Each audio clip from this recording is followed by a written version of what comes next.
said above all people. So why are they picking up the Bible and telling us that we need to be fighting for equality when God spoke and said that you are above all people? The white man. Does that sound like equality? Listen to the white man. So why are we fighting for equality when we should be fighting to be above? We should be fighting to not break even, but gain something. Read. Verse 7. The Lord did not set his love upon you, nor choose you, because you were more in number than any people. So he didn't just do this for no reason. He chose you to be above everybody, above all nations upon the face of the earth. And he just didn't do it out of the blue. He chose you because he loved you. He didn't love everybody else. It don't say that. It say Israel he loved. Right? You feel me now? Read. For ye were the fewest of all people. So we was just small in number at that time. But now we're many. Now we're a multitude. You can't even count us. That's why they do census all the time. So they can keep track of how many of us there is. Right? That's it on that? Read. But because the Lord loved you, and because he would keep the oath which he has sworn unto your fathers. There go the key point right there. God made a promise. He made an oath to Abraham. And he's going to keep that oath and that promise he made to Abraham. See, God don't go back on his word. You hear me, bro? Hey, bro, right there with the red hat. You listening to it? What question you got? My question is about the image. You know, it says that we're not supposed to make any engraven images of anything. Go to Exodus 20 and verse 2. Read verse 2 and 3. Right. So we're going to get the full understanding on this image. Okay? Read. Exodus chapter 20, verse 2. So this is what you're speaking of. All right? Read. I am the Lord thy God. So the Most High is our God. Read. Which have brought thee out of the land of Egypt. Brought us out of the land of Egypt. Out of the house of bondage. Read. Thou shalt have no other gods before me. So this is the first commandment. You shall have no other gods before the Most High, right? Read. Thou shalt not make unto thee any graven image. So here's the second commandment. So listen good, okay? Read. Or any likeness of anything that is in the heaven above, or that is in the earth beneath. So he's telling us that we're not supposed to have any image. Hold on, bro. Hold on. Get your answer. Get your answer. No, don't run off. Get your answer. Read. And that in the water under the earth. Hey, listen. Brother, listen. Listen to this. This is important because you need this answer. You asked me the question. Read. Verse 4. Just start from where you at. Or that is in the water under the earth. So we're not supposed to make images of all these different things. Read.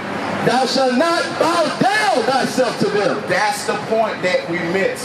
They tell you no images, but Caucasians brought the cross. They brought this image.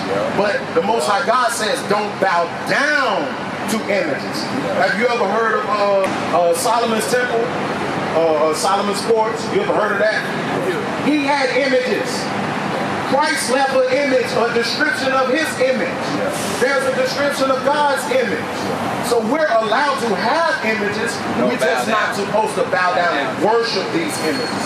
That's the key point that a lot of people miss when they read that second commandment. They just tell you no images, but then they walk around with all kinds of images. So that means I'm not even supposed to take a picture of myself if that's the case. Burger King shouldn't have that sign up there that says Burger King with a burger. That's an image. It's to bow down and worship those images. That's where the sin come in at. That makes sense, bro? Read. Isaiah chapter 3 and verse 4. Watch that. We're going to do a little bit of critical thinking. Because we get that question a lot. You understand? And we believe that we're not supposed to have images to worship like I'm saying now. Read that. Watch this. Hosea chapter 3. Verse 4. For the children of Israel shall abide many days without a king. The children of Israel, that's us, right? So-called blacks, Hispanics, and Native Americans, we would abide many days without a king, read. And without a prince. And without a prince. And without a sacrifice. And without an image. If it says that the children of Israel would abide many days without an image, it means that we would have images before the boss day. You understand? Because guess what? Now, this is perpetuated as Jesus. You know what I'm saying? That clown. If we didn't have images, since we didn't have images, I'll put it like that. This right because we abode many days without an image, now our people think that this is Jesus. Correct? But what does the Bible say about Jesus? Here like It wool. says he's black, right? Yeah. John chapter 7. No, John 7. but what does the Bible say about Jesus Christ? Read. John chapter 7, verse 38. He that believeth on me, as the scripture has said. He that believeth on me, as the scripture has said. Right? That's right. As the scripture has said. Read. Out of his belly shall flow rivers of living water. The understanding is going to go to those men. The people who believe on Jesus the Christ as it is written. This ain't Jesus. This ain't even described in the Bible. Right? So, how are we supposed to show or identify what Jesus the Christ looks like if this has been perpetuated? There has to be some sort of imagery for us to see and identify, okay, that's what Jesus the Christ is described as in the Bible. Now, if you've seen us out here, you see brother right here come to the kneeling down to it and start bowing. Now that's all. Yeah, that's all. Yeah, that's all. You know what I'm saying? But having an image is simply a tool to teach the people of God who they are according to the Bible. Right? This is an image. It's an image you can look at it, you can read. Right? This is an image. All of these are images. But what does it do? It teaches you something. You learn it. Okay, the northern kingdom went into Israel. They wore fringes. In slavery, we was put on auction blocks, sold to our enemies. Right? These are all images, but they're teaching tools. Right? Now, this right here, now David, now you know we about to get you, right? Yeah, about your cross. Just like you just said. Yeah, we're gonna let I don't everyone bow down to this. It's just for show. I don't bow down to this. Give me Habakkuk 2 and 18. 2 and 18. Habakkuk chapter 2, verse 18. Read. What profited the graven image that the What profit the graven image, right? Like we said, the second commandment means you're not supposed to bow down to those things. That image, people bow down and worship it right now to this day. There's a 50-foot, 200-foot statue in Puerto Rico. They bow down and worship this thing. Read. what profited the graven image that the maker thereof has graven it? So what good comes out of having these images? What profit is that for you? Read. The molten image and a teacher of lies. If it's a molten image, that means it's made of metal.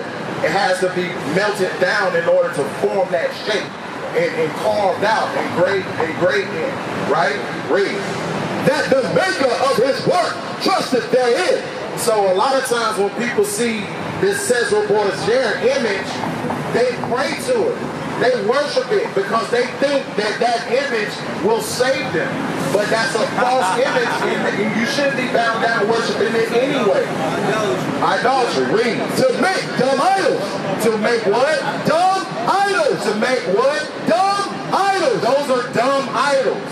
That's what people have been doing. They're bowed down and worshiping those things. That's it on that? That's it. All right. Now see, we have to understand the reason why we suffer is because we did things like that. Matter of fact, bro, why you still have that? You're supposed to cast that away. You know what I'm saying? You're supposed to get rid of that. That's a false image. That's an idol. If I have it, I'm gonna give it back to the person that did it. That's what. Why did you even accept it? Because you've been out here quite a few times, and you know. But I don't worship though. Get that Thessalonians. Get that Thessalonians real quick. I don't worship. Thessalonians 5 and I'm gonna get 21. one like that. I'm gonna get one made like that. Get that. Because see, like I said, bro. I'm saying, but when I get it made like that, then what you gonna say then? Bro. What you gonna say then when I get it like that? I'm finna break it down for I'm you. saying, so what you gonna say? I'm gonna break it down for you. Read. 1 Thessalonians chapter 5, verse 22. We're gonna dialogue. Abstain from all appearance of evil. Abstain from all appearances of evil. You know that was a false image, bro, but you wanted to wear it anyway. You wanted to put it on your neck anyway, and you're causing others to worship that image. Go back to what we was at. First Maccabees chapter 3, verse 48. Read. And laid open the book of the law. So we had other people come and take our Bible, and they saw we had images of ourselves in our Bibles, right? Of our forefathers, of our leaders. And what they do? Read. Wherein the heathen have sought to paint the likeness of their images. So it's letting you know that the other nations, that's what the word heathen means. It's usually referring to people of another nation. They had went in our Bible and they took the image like this and whitewashed it and made that. And then they had people worshiping it. That's what they did. The Bible's telling you historical facts before they even took place. The Maccabees was written a long time ago. This was during the Macedonian, the Greek captivity. But this came out in 912 AD. This was like way after Christ was born. But the Greek captivity was way before Christ was born. So this prophecy took place afterwards. This is when 1400s, when they did the iconoclasm.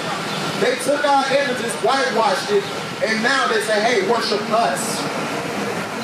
We used to scream black power while Heron was pushed. But at the end of the day, nothing's in vain. Iuic has been given a vision. The tents of Judah has risen. Many has attempted the mission, minor murmuring, omitting, and missing the mark. Just reading that he had the flame of fire in his eyes gave us the spark. We on Paul's mission.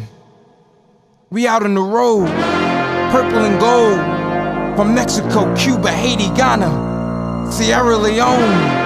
144,000 boots banging, concrete crackling. These are how men repented at heart. The scriptures is proof. Iuic, we deliver the truth.